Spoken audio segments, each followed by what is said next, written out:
Hi again, it's Jason with another garden gear review. This time I'm taking a look at the Sansi 70W LED grow light.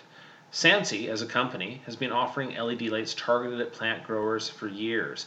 Many of the bulbs as screw-in replacements for incandescence or compact fluorescence in a standard E26 socket. This one's a bit different. It's a dedicated fixture and has at least one key advantage that I like a lot. It's built to be weatherproof. Now, don't get me wrong, I don't ever actually plan on spraying my lamps with water, but overspray from misting and watering is a risk, and it's good to know that this light is certified to the IP66 waterproof standard, meaning it's been tested against a sustained spray of water with no damage. Even the on-off switch is enclosed. When you turn on the light, you'll find that it is a bright white, full spectrum color, and this is the direction that grow lighting is going. It used to be that grow lights were that ugly blurple color, but current research has found that plants do indeed use colors from all the way through the lighting spectrum. The manufacturer claims a 90 plus color rendering index, which means it's a pretty good approximation of natural sunlight. I ran one of my old purple lamps at the same wattage side by side with the Sansi, and it definitely shows a brighter, more pleasing light. Other things I like about this lamp: it's designed for passive cooling, and even after running it a while, it's not uncomfortably hot to touch. Passive cooling means there's no fan, which eliminates the related noise and energy use. Sansi claims that their ceramic LED modules dissipate heat more efficiently than the competing aluminum construction.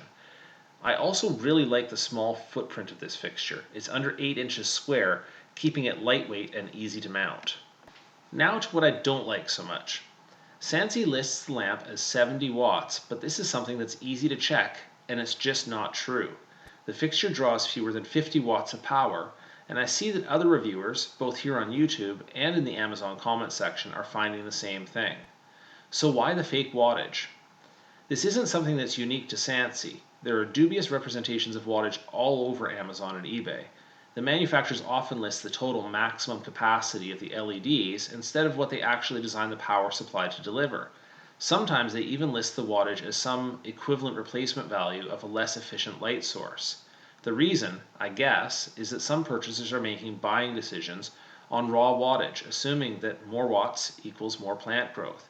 And that's not a good rule of thumb, but so long as customers are buying that way, the manufacturers have an incentive to inflate the power rating on their listings. Sansi should just go ahead and report the honest numbers, and I'll show you why. Okay, so if you go to the Sansi website, you'll find that they list this lamp as producing 3,900 lumens or so. And assuming we can trust this number more than we do their wattage, you can also use that to convert to efficiency per watt.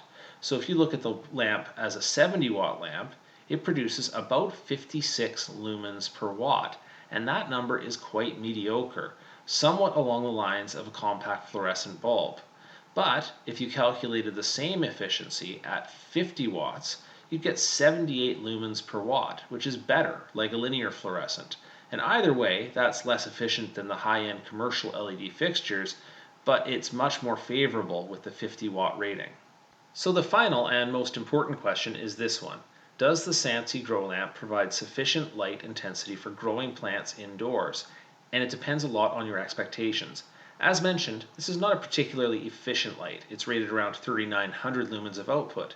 As a sole source light, it's only enough for medium intensity if you hang it, say, 12 to 15 inches above your plants, and even restrict the light to about a 1 square foot area. Higher than that or over a larger area, and you can expect plants to stretch significantly. Alternately, used in a growing area with some natural light, it does make an attractive supplemental source of light, and I do love that it's waterproof, so you can use it without worrying about the odd splash of water. Myself, I find it to be a handy size and intensity to use as a work lamp for pruning or trimming my plants, or even as supplemental lighting for my YouTube videos, and I'll leave my indoor growing to a more efficient grow light. Thank you so much for watching, and if you have any comments on this video, please leave those below.